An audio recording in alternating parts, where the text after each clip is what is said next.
당원들도 그 당을 사랑해서 가 있는 것인데 당을 해체라는 발언은 이 당원들에 대한 모독이다. 저질 막장으로 가고 있는 이 분위기에서 정신 바짝 차리라고 사이다 발언한 거라고 보고요.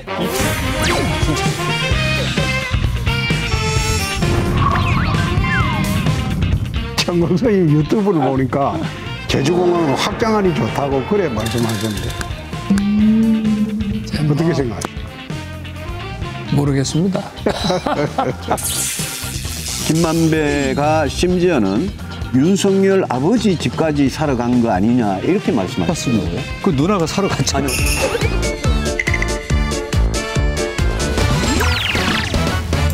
제 무슨 고발 사주 가지고 무슨 대장동 사건에 뭐 비유를 해가면서 이게 도대체 야당의 대선 후보가 할 소리입니까? 정말 이런 정신머리부터 바꾸지 않으면 우리 당은 없어지는 게 낫습니다.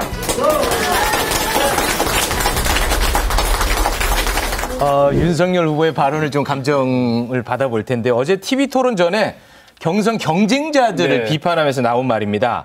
정신머리부터 바꾸지 않으면 당 해체하는 게 낫습니다. 윤석열 후보의 이 발언 감정가 지금 바로 매겨보겠습니다. 왜 이렇게 고액이야? 얼마예요, 그거는? 57억 8천만 원. 1,500원 플러스 1,500원, 3,000원이 되죠? 예. 그 캠프 후보님한테 너무 박하게 또 주셨네요. 너무 세게 불리셔가지고. 그래요? 자, 먼저 그 고액부터 한번 가볼까요? 벌금. 벌금? 벌금이 이렇게 많아요? 57억 8천만 원. 예, 이게 커 보이지만 별 큰 돈도 아닙니다. 에? 사실 이제 5억 7,800만 원, 죄송합니다. 5억 7,800만 원입니다. 깜짝이야. 5억 7천이라고 생각해놓고 5억 7,800만 원인데 5억 7,800. 국민의힘의 현재 당원이 책임 당원이라고 하죠. 한 달에 1,000원씩 당비를 내는 당원의 숫자가 제가 오늘 확인해 보니까 57만 8천 명이라고 하더라고요. 네. 32만 명에서 최근 폭증했습니다. 국민의힘에 대한 엄청난 기대를 보여주는 것이고 이 당원들이 한 달에 1,000원씩 내서 5억 7,800만 원씩 한 달에 당에 지금 내고 있거든요. 이 당원들에 대한 모독이다. 당을 해체하라뇨. 필요하다면 당 지도부를 교체할 수 있습니다. 그리고 당원의 마음에 들지 않으면 당에 있는 의원들을 교체하고 지역위원장들을 교체할 수 있죠. 하지만 뭐 다른 당의 이야기지만 국민의힘의 당원들도 그 당을 사랑해서 가 있는 것인데 그 당을 해체하라는 발언은 벌금을 한 달치만 매겨도 이만큼이다라는 점을 좀 강조하고 싶었습니다. 1,500원 플러스 1,500원, 3,000원 썼는데요. 오면서 제가 편의점 가가지고 사이다 값을 본 거예요. 시원했다 이거죠? 사이다 값이 1,500원이더라고요. 이제 시원한 사이다 발언. 그러니까 당을 해체라는 게 당을 없애라는 당원에 대한 모독이 아니라 최근에 토론에서 유승민 후보와 홍준표 후보의 저질 정치 공세에 대해서 정신 바짝 차리라고 사이다 발언한 거라고 보고요. 두 분에게 드린 거예요? 그렇죠. 사이다를? 그렇죠. 2,500원은 뭐냐면 이제 그 정신이 좀 혼미해질 때 먹는 그 정신 바짝 들라고 먹는 음료가 있어요. 각성제가 들어가니까? 레드땡 같은 게 있어요. 그것도 1,500원이더라고요. 그래서 저는 이 발언은 사이다 같은 발언 1,500원 쳐주고 그다음에 유승민, 홍준표 후보 같은 지금 당내 경선을 좀 저질 막장으로 가고 있는 이 분위기에서 좀 그 레드땡 하나 먹고 정신 차리라는 값으로 저는 3,000원 불렀습니다. 근데 사실 저는 이 분해 못 이기는 돌출 발언이라고 생각했는데 그러면 이거는 다 계산된 전략 발언인가 보군요. 우리 그 윤석열 후보가 제가 알기로는 뭐 전략적으로 계산해서 발언하고 아직 그럴 정도의 정치인의 경지까지는 못 갔고요. 근데 이제 TV 토론에서는 굉장히 정제되고 그다음에 품격을 지켜야 되기 때문에 말을 좀 가려서 하고 하고 싶은 말을 못하는 측면이 있어요. 근데 이 어제 나왔던 그런 약간 그 하고 싶은 말을 이렇게 질렀던 이야기는 평소에 그런 느낌들 갖고 있었죠. 정말 해도 너무한다. 이거 너무한다. 그리고 이게 당이 혁신하고 바뀌어도 국민들한테 지지를 얻기도 힘들고 정권 개최도 어려운데 당 나가 있던 분이 들어와서 마치 당이 자기 것인 양 하는 분도 있고 그러면서 오히려 지금 당을 지켜왔고 당의 지지도를 이끌어낸 가장 견인차가 윤석열 후보 아니었겠습니까? 그런 사람한테 저질 공세를 하니까 당 해체라는 말을 좀 세게 한 거지만 그 두 후보에 대한 정신 바짝 차리는 경고라고 보시면 됩니다. 그 두 후보가 가만히 있을 분들이 아닌데. 그렇죠. 소개해드려야죠.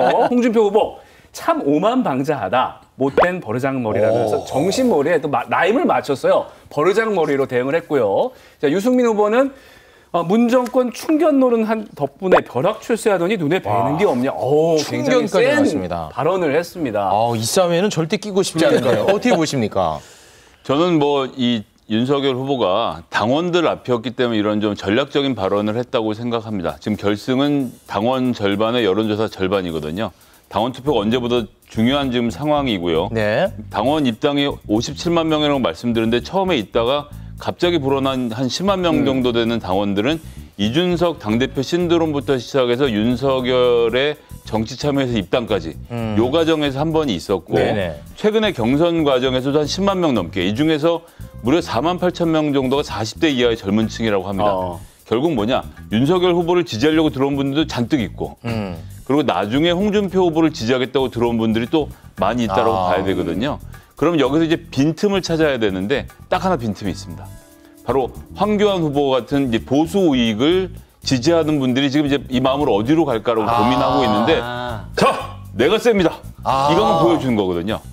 이걸 보여주면서 지난번에 위장당원 발언도 또 생각해 보시면 부산 당원들 앞에서 했죠. 이런 발언들을 섞어가면서 약간 보수적인 당원들의 마음을 살려는 어떤 이런 전략 아닌가? 전략적 발언이 아니었느냐. 해명하는 이 과정이 저는 조금 더 문제의 발언이 아니었나 싶은데요.